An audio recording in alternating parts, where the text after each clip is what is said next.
अंतिम अवस्था पर यही होता है। लोग कहते हैं बोले भाई कफ अटक गया, कफ अटक रहा है, बोल नहीं पा रहे हैं, कफ की मात्रा बढ़ गई है।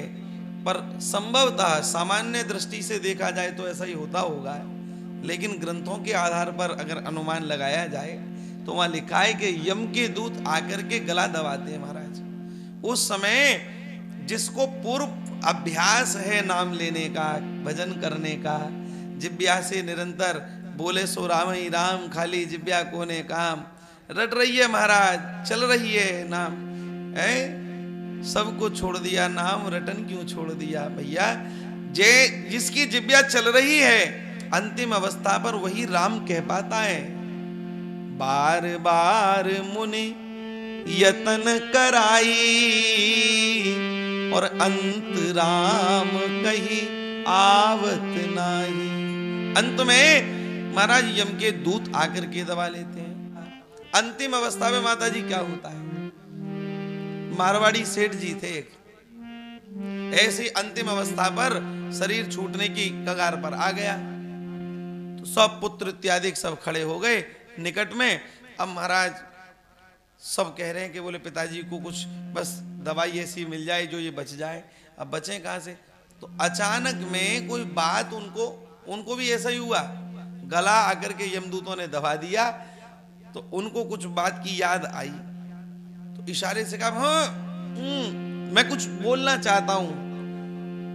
पुत्रों ने समझा लग रहा है सब कुछ बंटवारा करने के बाद कोई तिजोरी विजोरी रह गई दिखे बताने से, तो उसकी याद इनको आ गई है, तो निश्चित रूप से वो तिजोरी की बात कहेंगे। तो डॉक्टर साहब खड़े थे, डॉक्टर साहब बड़े अच्छे धनाढ़ थे, डॉक्टर साहब जल्दी बताओ जरा, देखो जरा ये कुछ बोलना चाहते हैं पिताजी, जरा कुछ व्यवस्था करो। डॉक्टर साहब बोले 25,000 का इंजेक्शन है एक, और 2 मिनट बोल पाएंगे, कहो तो लगाऊं। हाँ हाँ। अब उन्होंने कहा बोले 25,000 की जगह 25 लाख का माल अगर हाथ लग रहा हो तो 25,000 में क्या बुराई है। हाँ बोले लगाओ लगाओ लगाओ। तो डॉक्टर साहब ने तुरंत इंजेक्शन लगाया, महाराज नसों में स्पंदन हुआ और रक्तचाप बढ़ा कम हुआ, जो भी रहा हो, एकदम गला खुला। जैसे ही गला खुला तो कान लगा करके सब लड़के खड़े हो गए, पिताजी बताओ क्या कह रहे थे। तो पिताजी ने देखा कान लगा के खड़े हैं, सो एक जोरदार घुमा करके बड़े लड़के के गाल पे थप्पड़ मारा, जोर से थप्पड़ मारा। अब वो सन्नाटा रह गया, पिताजी क्या हुआ। अरे नालायक हुआ क्या, देख द्वार पे गैया बुहारी को खाए जा रही है। अरे नालायको, मेरे जीते जी ऐसा करोगे तो मरने के बाद क्या करोगे। आय हाय, अरे राम राम। अंत में जो मति भगवान के चरणों में जानी चाहिए वो मति 2 पैसा की झाड़ू में चली गई साहब। ये कुगति है, ये दुर्गति है।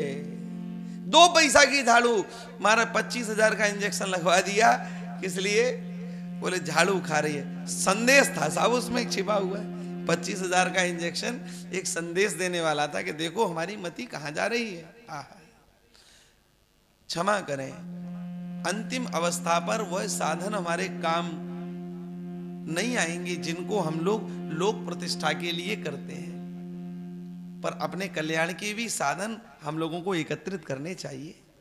परम पूज्य स्वामी श्री रामसुखदास जी महाराज कितनी बढ़िया बात कहते हैं। वो कहते थे देखो इस जीव को लोग कहते हैं बड़ा बुद्धिमान है, बड़ा विवेकी है, बड़ा ज्ञानवान है। ज्ञान उस समय कहां चला जाता है जिस समय वह अपनी आंखों से देखता है।